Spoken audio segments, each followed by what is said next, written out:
Application stack की application हमने इससे पहले हमने क्या किया, हमने एक एल्गोरिदम कर लिया था, पॉलिश का एल्गोरिदम, जिसके अंदर हमने ये देखा था कि इनफिक्स टू पोस्टफिक्स कैसे कन्वर्ट करते हैं हम एल्गोरिदम को यूज़ करके एक एक्सप्रेशन को, ठीक है। और देखा था कि इनफिक्स एक्सप्रेशन कौन से होते हैं, पोस्टफिक्स कौन से होते हैं। तो अब हमने देखना है कि स्टैक एक्चुअली हमारी इसकी एप्लीकेशंस हैं कौन सी, कहाँ पे यूज़ होता है। एक तो यूज़ हम देख चुके हैं ना कि पॉलिश का एल्गोरिदम के अंदर यूज़ हो रहा है, और उस किस तरह से यूज़ हो रहा है वो भी हमने देखा। तो अभी अगर हम देखें तो हमने उसके अंदर सिर्फ वो कन्वर्जन की थी। अगर हमने वो कन्वर्जन जो है उसके बाद उसको सॉल्व भी करना है एक्सप्रेशन को, जो पी के अंदर हमारे पास आया था उसका आंसर लेके आना है, तो फिर क्या होगा, फिर ये होगा कि हमने उसके लिए एक न्यू एल्गोरिदम देखना है। वो एल्गोरिदम जो है वो है इवैल्यूएशन का एल्गोरिदम। अच्छा, इवैल्यूएशन का एल्गोरिदम के लिए आपको पता है कि इवैल्यूएशन जो करनी होती है वो है अरिथमेटिक एक्सप्रेशंस की करनी होती है, ठीक है। इसके लिए हमारे पास दो प्रोसेसेस होते हैं।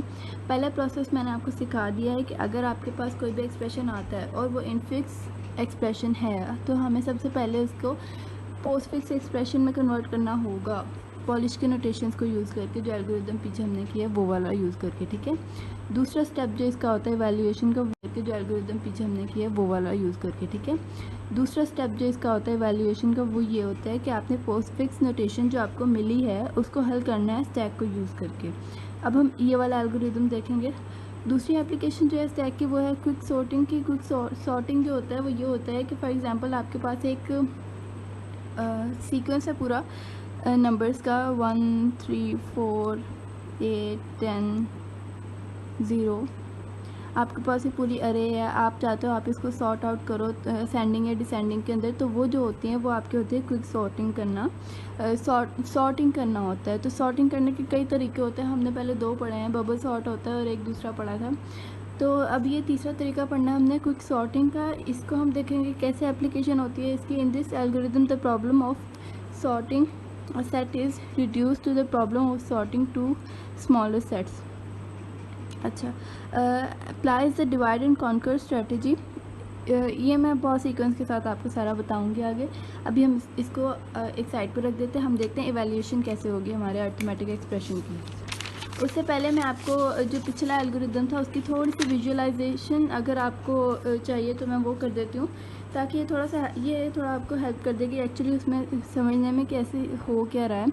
तो हमारे पास एक था क्यू, गिवन एक्सप्रेशन था, हम पी के अंदर उसको स्टोर कर रहे थे जो हम कन्वर्ट कर रहे थे, और एक हम यूज़ कर रहे थे स्टैक।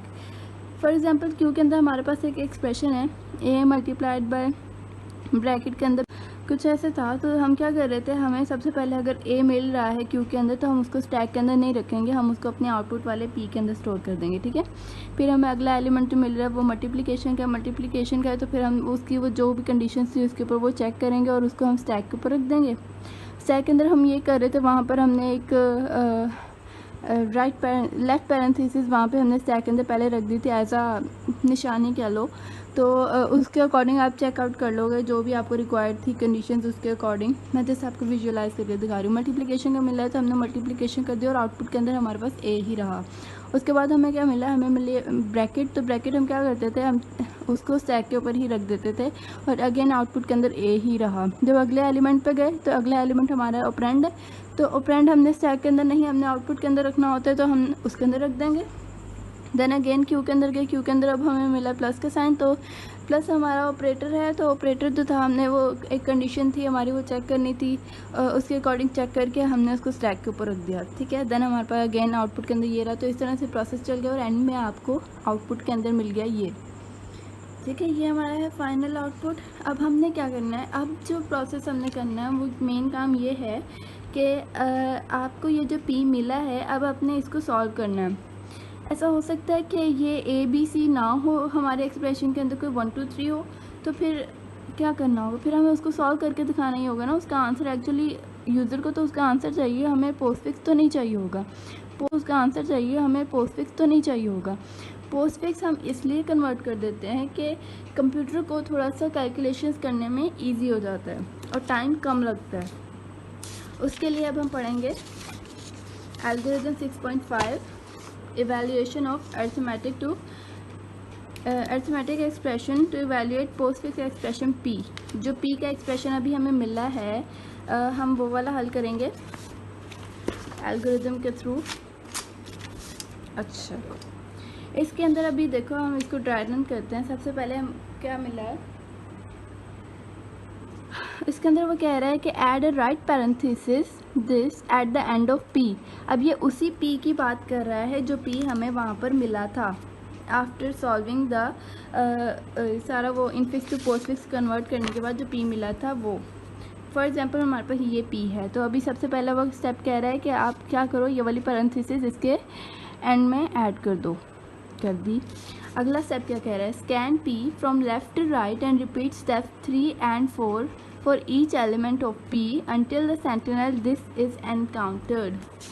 जब तक वो कह रहा है ये नहीं आता तब तक आप इसके हर एक सिंगल एलिमेंट को देखो, स्कैन करो और उसके ऊपर ये 3 और 4 वाले स्टेप्स जो हैं ये इम्प्लीमेंट करो, उसके अकॉर्डिंग सॉल्व करो तब तक जब तक ये नहीं मिल जाता आपको, ठीक है। अच्छा, अब हम देखें 3 और 4 वाले स्टेप्स के अंदर एक्चुअली होता क्या है। थर्ड वाला स्टेप ये कह रहा है if an operand is encounter put it on stack. Stack बना लेते हैं।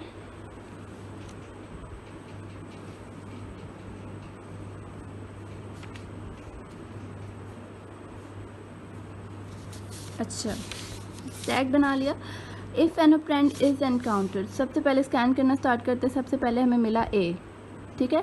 ये जो ए मिला है, ए एक्चुअली ऑपरेंड है, जो मैंने आपको पहले बताया था। रिपीट कर लेते हैं। ऑपरेंड क्या होता है, ऑपरेटर क्या होता है। ऑपरेंड होता है XYZ जो भी आपको मिले, और ऑपरेटर होता है जो अर्थमेटिक ऑपरेशंस आपको मिलते हैं, प्लस माइनस या फिर मल्टीप्लिकेशन। तो अभी हमें मिला ऑपरेंड, तो ऑपरेंड का वो कह रहा है if an operand is encountered put it on stack. Stack पर रख देते हैं हम ए, देन जाते हैं नेक्स्ट एलिमेंट के ऊपर बी, ठीक है।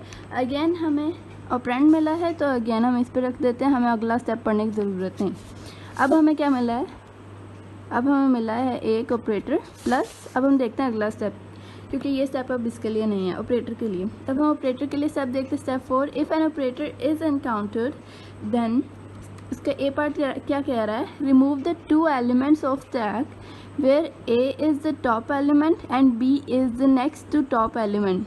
अच्छा, अब वो ये कह रहा है अगर आपको कोई एक ऑपरेटर मिलता है, अब बाय चांस हमारे पास जो एलिमेंट्स उसके अंदर स्टैक के अंदर वो भी ए और बी ही हैं, ए और बी वो एक जनरल फॉर्म में कह रहा है। फॉर एग्जांपल हमारे पास हो सकता है वो भी ए और बी ही हैं, ए और बी वो एक जनरल फॉर्म में कह रहा है। फॉर एग्जांपल हमारे पास हो सकता था यहाँ पे 2 है और यहाँ पे 4 है, तो हम थोड़ी चेंज कर लेते हैं। हम यहाँ पे 2 रख लेते हैं, 4 रख लेते हैं, प्लस यहाँ पे रख लेते हैं 3 रख लेते हैं और यहाँ पे प्लस, ठीक है।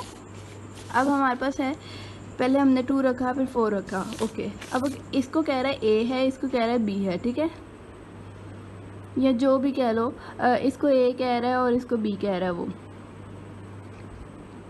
वो कह रहा है कि अगर आपको एक ऑपरेटर मिलता है पी के अंदर एनकाउंटर होता है, तो फिर आप क्या करो, आप पॉइंटेड जहाँ पे आपको टॉप का कह रहा है ना, पॉइंट आउट कर रहा है, उसका वो वाला एलिमेंट उठाओ, पॉप करो, और उस जो पॉप किया है उसके नीचे वाला एलिमेंट भी पॉप करो। अब ये इकट्ठे हम दोनों पॉप नहीं कर सकते। पहले हम क्या करेंगे, पहले जो जहाँ टॉप है वो वाला पॉप करेंगे, उसको किसी वेरिएबल के अंदर रखेंगे, फिर हम उसके नीचे वाला पे जब टॉप आ जाएगा फिर हम उसको पॉप करेंगे और किसी वेरिएबल के अंदर रख लेंगे, ऐसे कर लेंगे, ठीक है। अच्छा, इसका बी पार्ट ये कह रहा है इवैल्यूएट बी। यहाँ पे अब जो भी हमें ऑपरेटर मिला है हमने वो अप्लाई करना है ए।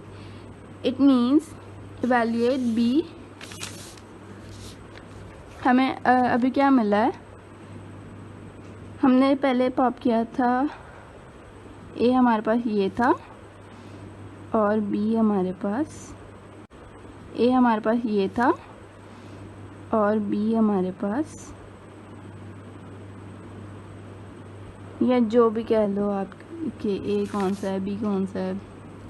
अच्छा, ए हमारा टॉप एलिमेंट है और बी हमारा ये है, ठीक है। अब वो ये कह रहा है कि इवैल्यूएट करना है ए क्रॉस बी, तो अब क्या करते हैं 4, इसकी जगह पे हमें मिला प्लस और यहाँ पे बी की जगह 2।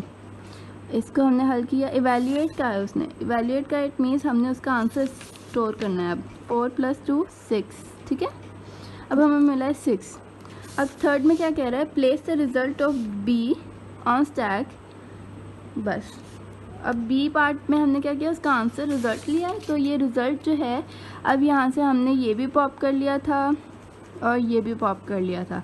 अब हमारा टॉप यहाँ पे इंडिकेशन कर रहा है कि हमारा जो स्टैक है वो खाली है।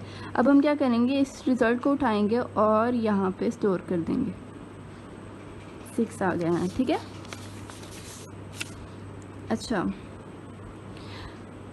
अब क्या करेंगे, उसने कहा था स्टेप 3 और 4 रिपीट करना है। अब हम जाएंगे नेक्स्ट एलिमेंट के ऊपर। नेक्स्ट एलिमेंट हमें क्या मिला है, सी। तो सी हमारा एक ऑपरेंड है, तो हमने इसको यहाँ पे स्टोर कर देना है। सी की जगह पे हम 3 को स्टोर करते हैं क्योंकि हमने कहा वो 3 है, ये रहा, ठीक है। 3 को स्टोर कर दिया। उसके बाद हमें क्या मिल रहा है, अगेन ऑपरेंड मिल रहा है, अगेन वही प्रोसेस करेंगे। इसको उठाएंगे, इसको 3 + 6 तो हो गया 9। और उसके बाद हमें क्या कह रहा है कि वो place the result on the stack. अब ये भी नहीं रहा और ये भी नहीं रहा, तो हमारे पास रिज़ल्ट क्या आया, अब यहाँ पे स्टोर हो जाएगा, यहाँ पे स्टोर हो जाएगा 9, ठीक है। तो ये हमारा आ गया फाइनल। अच्छा, set value equal to the top element on the stack. Simple, end में यही हो जाना है, ये खुद ब खुद ही हो जाना है क्योंकि ये हमारा हम इसके अकॉर्डिंग कर रहे थे। तो हमारा लूप एंड हुआ और फाइनल रिज़ल्ट जो है वो हमें स्टैक के अंदर मिल जाएगा। तो इस तरह से हमारी होती है इवैल्यूएशन पोस्टफिक्स एक्सप्रेशन की। और इस तरह अगर हम डायरेक्टली इनफिक्स को हम सॉल्व करने को दे देते कंप्यूटर को, तो उसको ये होता कि वो ऑब्वियस सी बात है, कंप्यूटर तो इतना इंटेलिजेंट नहीं होता। हमने उसके अंदर ऐसे सेट किया हुआ होता है कि वो उसकी प्रेसिडेंस देखता है, वो देखता है कि कौन सा ऑपरेटर जो है वो हाई प्रेसिडेंस का है। फॉर एग्ज़ाम्पल हमारे पास होता है A plus B divided by C multiplied by D. तो अब कंप्यूटर को क्या करना पड़ता है, वो पहले इस तरह से रीड आउट करना स्टार्ट करता है, लेकिन हमारी जो प्लस की तो हाईएस्ट प्रायोरिटी नहीं है ना, फिर वो इस पे जंप करता, फिर वो पहले ये करता, फिर या ये करता, तो मतलब उसको बार बार जंप करना पड़ता और एक सीक्वेंस के साथ नहीं चलता। अब हमने जैसे उसको प्रीफिक्स के अंदर कन्वर्ट कर दिया, पोस्टफिक्स के अंदर कन्वर्ट कर दिया, या फिर प्रीफिक्स के अंदर आप कन्वर्ट कर लो, तो उससे ये इजी हो गया कि टाइम कम लगा कंप्यूटर को। तो हमारा टारगेट ही ये होता है कि हम टाइम कम से कम लगाएं। तो ये था